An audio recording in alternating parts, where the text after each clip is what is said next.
Hello,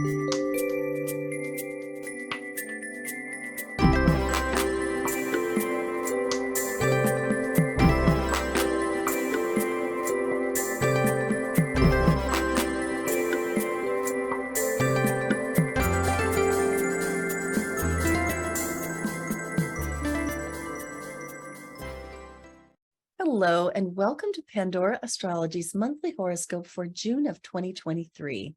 We are the astrologers of Pandora Astrology. I'm Jamie Kale Miller. I'm in Berkeley, California. And I'm Julia Mijas, and I'm in San Francisco, California. Let's take a look at what's happening in June. Well, Pisces, Pluto starts the month in Aquarius. I don't talk about Pluto that often because he moves so very slowly, but this year he's done something momentous, which is to move forward into a new sign. He moved ahead into Aquarius back in March, your month, and he's now gone retrograde and is going to be backing up into Capricorn, where he'll stay for the rest of the year. So this is really not like a full-on transit just yet, but it is a hint of things to come. When Pluto moves into your 12th house by being in Aquarius, he's going to kind of stir the pot in your subconscious. It might feel a little bit disruptive, and there might be some things that come up from way underneath the surface, or even some revelation of like ancestral or heritage trauma that might come forth. I know that doesn't sound so great, but it can have a way of washing the family tree clean, and that can leave you as the current generation, relieved of some baggage. So Pluto isn't actually starting this transit just yet. He is more just hinting that this is to come when he does move into your 12th house for real. During 2024, it's going to be the beginning of something that will last for more than a decade. It'll be a subtle background process for most of the time, and as I said, could leave you relieved of quite a bit of baggage. Now, this month, however, on the 11th, Pluto is going to, in his retrograde direction, back on up into your 11th house, where he has been for more than a decade. Since 2008, actually, where he has been transforming your friendships, your networks, and your connection with community and tribe.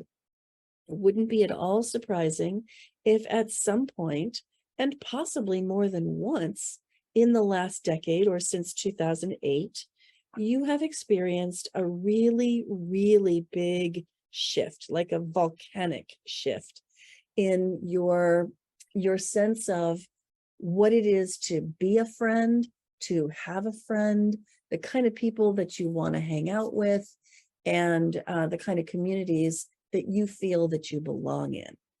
So this has been a really big deal. It's gone on over the long term, and this is the year in which Pluto transitions out of your 11th house and into a new territory. Now, Saturn is also quite busy, having entered your sign, Pisces, this year, and he's going to be traveling back and forth in early Pisces. Next year, he'll move on to later in Pisces before finally leaving it. But for these couple of years, while Saturn's in Pisces, you're going to feel so much more grounded, and I would say that could sometimes be in the positive sense, feeling anchored to the earth in a way that leaves you feeling solid and makes your behavior more reliable than usual. But it can also at times leave you feeling grounded, kind of like, Dad says I'm grounded again.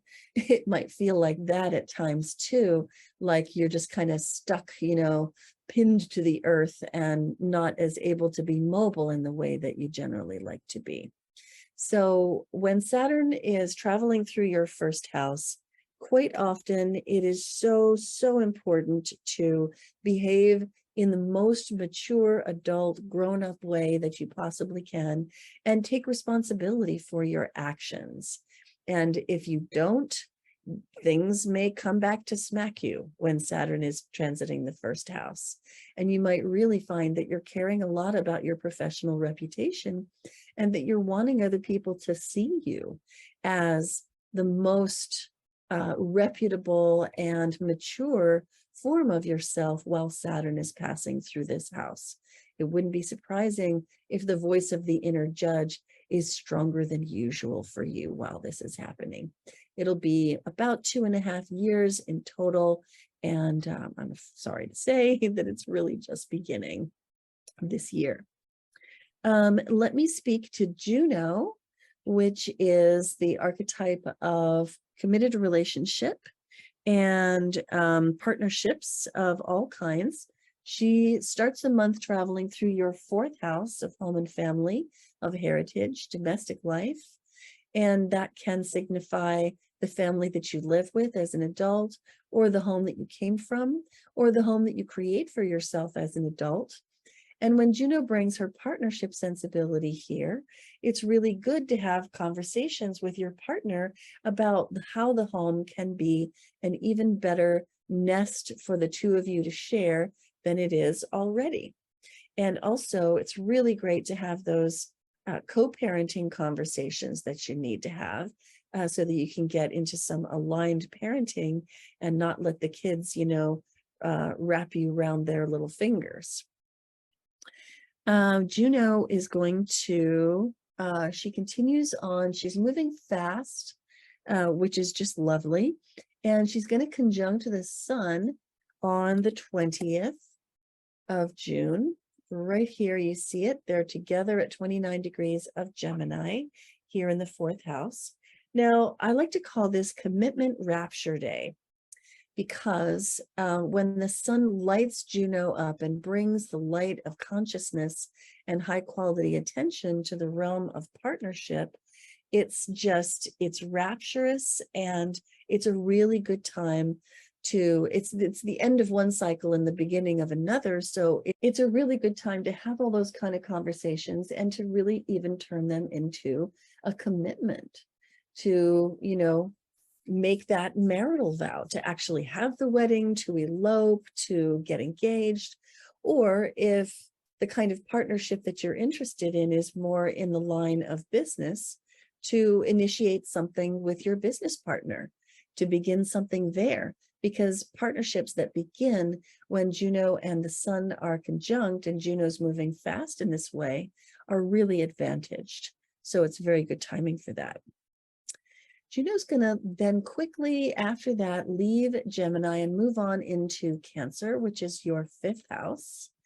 And Juno does go on feeling quite domestic once she moves into Cancer, so that doesn't necessarily change. But the 5th house is a house of fun and play and pleasure and enjoyment and trips to Vegas. And when Juno is here, it's a really good time to remind yourself of the importance of fun and play in any committed relationship that you might be in. So let's say that you're divorced or separated and you're not really a fan of your ex-partner, and but you have children together and you want to, cooperate around that for the sake of the children, right? Obviously. So this would be a really, really good time while Juno is moving along through the 5th house to actually have some fun together as a family. It might involve putting on a show for the kids, and they might need that, but having fun together with your partner is so important to do when Juno is passing through the 5th house, to restore, to just restore that sense of playfulness to the relationship. And believe me, if you're a co-parent with somebody, that relationship is never going to end. You've got that relationship for the rest of your life, whether you want it or not. So might as well find ways to have fun and enjoy at least a little bit of it. And if you're not in a difficult situation, then how much more fun can you possibly have during a time like this? Juno is going to be passing through the 5th house for about 2 months, starting on June 22nd. So that's some pretty great stuff. So Ceres is traveling along through Virgo as the month begins. Here she is in your 7th house. Now, earlier this year in February, early February, Ceres began a financial rebalancing period, and she did that in your 8th house. and kind of brought up to the surface some things that you might not have known about in your partners, in a business partnership, or perhaps your, tax accountant brought some things to your attention that needed handling, and you just came to realize that some things were wildly out of balance and just totally out of whack. And so since then, if you've been following these transits and following my instructions, you would have retreated to a position of just really looking at the details and sorting out, the mess in a very precise way, and doing that in harmony with your partner. And now that Ceres has gone direct, which she did in May, and she's starting to catch up to something like her normal speed, things are getting untangled, and they may have been quite a mess before, but if you are paying attention to the details and putting the good new habits into practice, then when Ceres moves on back into the 8th house, where she first went retrograde way back in February, then I would say that you've probably got a great plan going forward for how things can attain a new state of balance and your finances can be transformed. I would say this could have a really good effect on your investments and your money sharing relationships, like a spousal relationship or a business partnership, and that you can proceed forward and build wealth together as a team, and have more, conscious and well thought out agreements about how you build wealth together over time. So that one can turn out really well. It may have taken a couple of months, but it can turn out really well. Hey, Julia, what's up with Mercury, Venus, and Mars for the Pisces of the world? Well, Pisces, Mercury is speeding along through the sky right now. It was retrograde last month, but now it's moving quicker than ever. And it starts in your 3rd house, where it's going to be for the first 11 days of the month. The 3rd house and Mercury have a lot in common because they both represent communication. They both have to do with travel and learning. And so when Mercury is in the 3rd house, if you do have any writing you need to get done, this is going to be a time you'll be fired up for it. You also might be connecting a lot more with your siblings and neighbors and taking lots of trips, short trips, maybe a commute, maybe a weekend to the beach for the first part of the month. Then between the 11th and the 26th, Mercury is going to be in your 4th house. This is a house of family and home, and it also represents your deep past. So mid-month, you're going to be thinking a lot about your housing situation. Maybe you're planning around your next move or strategizing, doing some improvements on your home. This is also a time your mind might be preoccupied with your past, things that happened long ago, like from your childhood or even just from a few years ago. And you might be communicating a lot more with your family or the people you live in. Then by June 26, Mercury enters your 5th house. This is a super playful house, and Mercury has a very playful side to it as well. So for the last week or so of the month, you're going to just want to have fun, especially mental fun. That could mean playing games. Maybe you're gambling a little bit more. If you like sports gambling or any other type of gambling in your life, this could be a time of a lot of computer games too, if you're into that. The 5th house is also a creative house, so you might be thinking up of a lot of creative projects. Maybe this would be a great time for creative writing too. Then by June 30th, Mercury conjoins the sun directly. We call that Greater Epiphany Day, and that's a time of insights and revelations. So since this is happening in the 5th house, you might be having insights either into your children, which are also ruled by the 5th. Maybe you're even thinking, should I have any children? Or you could be getting insights into your creative projects or other things that you might want to try for fun.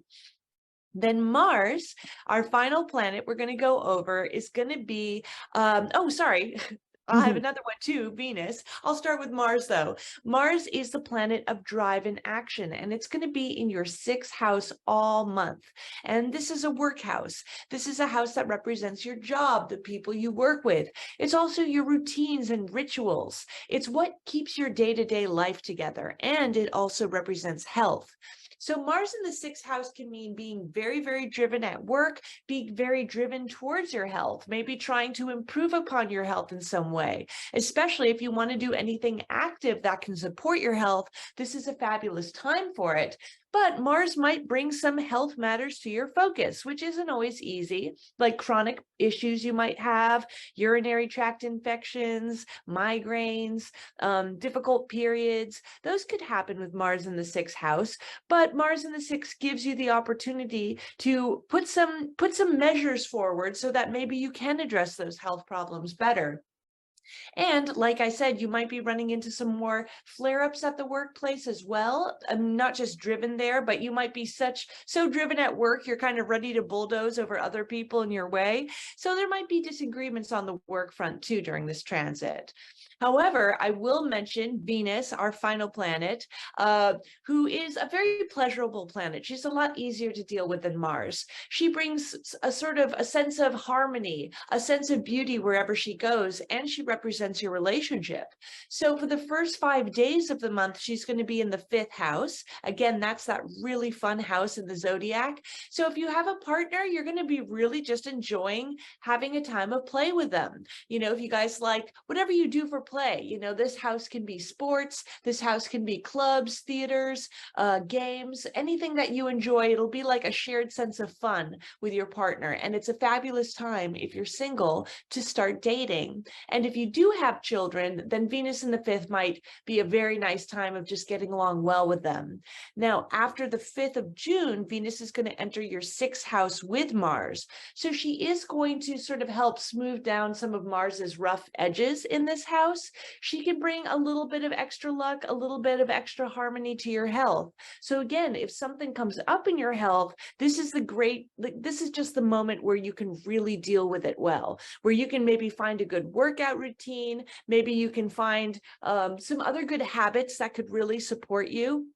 And this would be a fabulous time to really organize your life. Venus in the sixth can give you pleasure with organizing, and Mars can give you that drive to do it. So definitely, this can be a month you get a lot of practical things done, especially in regards to your work, your health, and just creating a more organized life for yourself.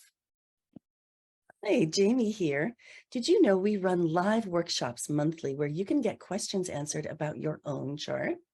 Join us for a live customized reading of your personal chart. This month's topics are success and your Saturn return, transiting nodes and your destiny, and harvesting opportunities during your Jupiter luck year. And these workshops are available exclusively for our beloved Patreon subscribers. You get the Nodes and Destiny workshop with your Tier 2 subscription, and you get all 3 workshops with your Tier 3 subscription. It's easy to sign up at the Patreon link in the description below. Now let's get back to the video. Well, I want to tell you about a couple of moons this month, beginning on June 3rd with the full moon in Sagittarius. And here it is in your 10th house, Pisces, opposite the sun in Gemini. We're calling this one Nerdy Adventures. The moon in Sagittarius is very adventurous, likes to expand and grow, likes to make those big promises, but not necessarily with any idea of the follow through. So the sun in Gemini is a really good foil for that moon, saying, explain this to me, how you're going to actually do this, and where's the proof, and can you measure that, please? So where that Sagittarius moon can be really spontaneous, the Gemini sun is so much more like practical, let's say. Now, this moon has a lot of help and support built right into it. There's help and support coming from Mars and Pallas Athena right here, also from Chiron right here. And we're calling this moon Nerdy Adventures because the sun in Gemini is so very cerebral and cool and even distant and removed, but not nearly as like crazy spontaneous as that moon in Sag. So they can really balance each other.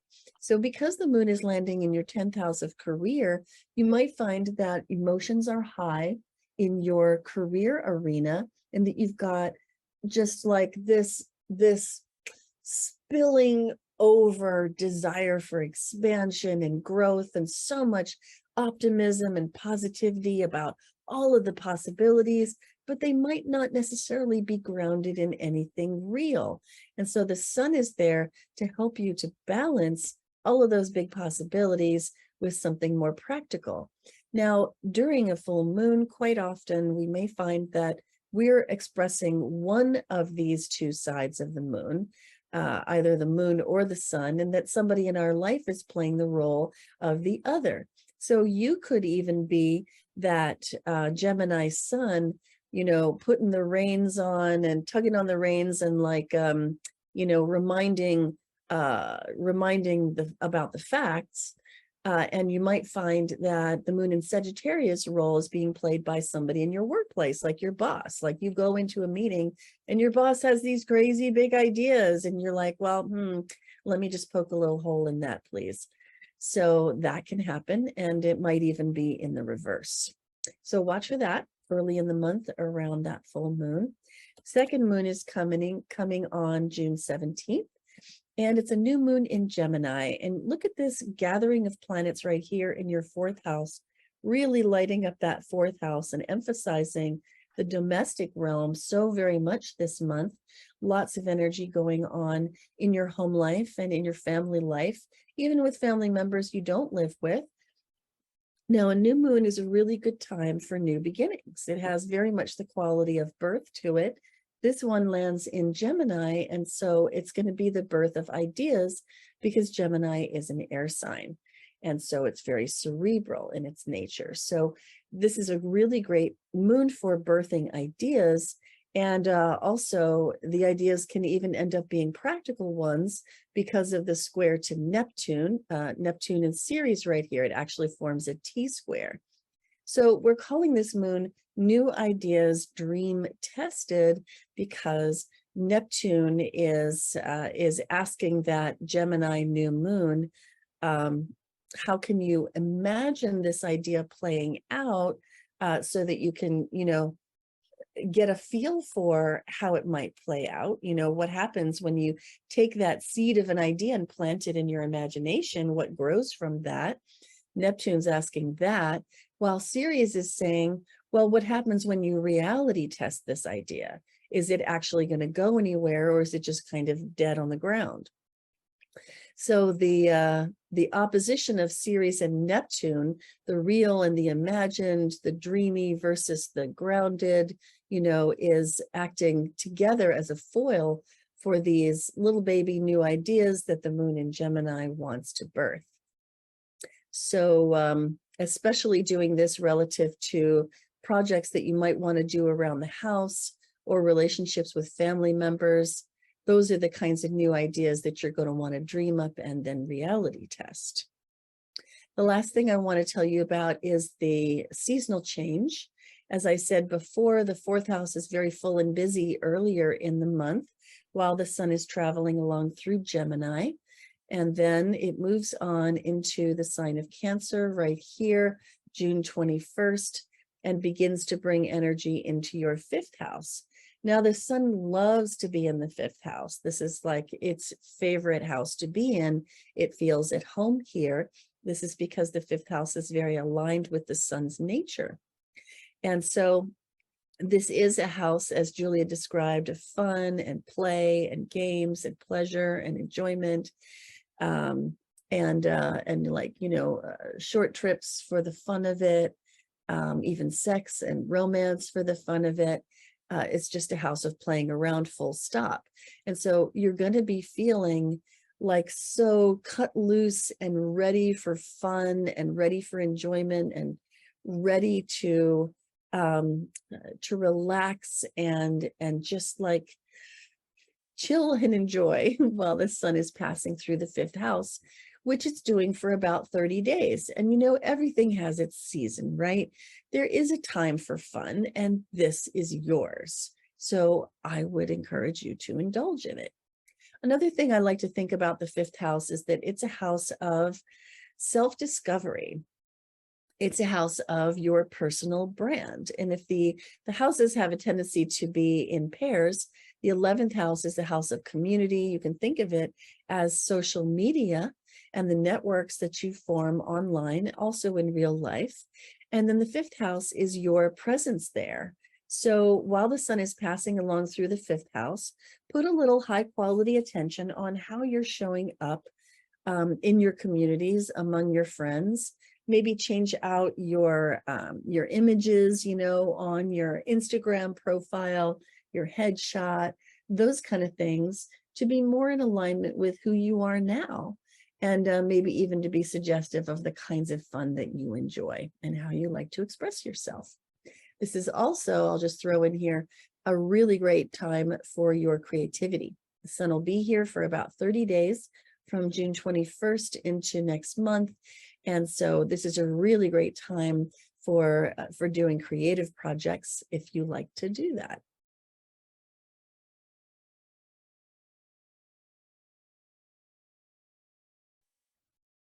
Okay. I don't know that we have time to finish another one. And I feel like my brain's a little wonky, so I think I want to cut it off here. Okay. Well, that's all we have for you today. If you love Pandora Astrology's free and informative horoscopes, then please do hit that like button, subscribe to our channel, and share our horoscopes with your friends. You can find out so much more about how this month's transits affect you in very personal timing in our monthly transits workshop for Tier 2 patrons on Patreon. And it's practically free at $15 a month. Find the link in the description below to sign up. Enjoy this beautiful springtime. And until next time, we'll see you around the cosmos. Bye-bye.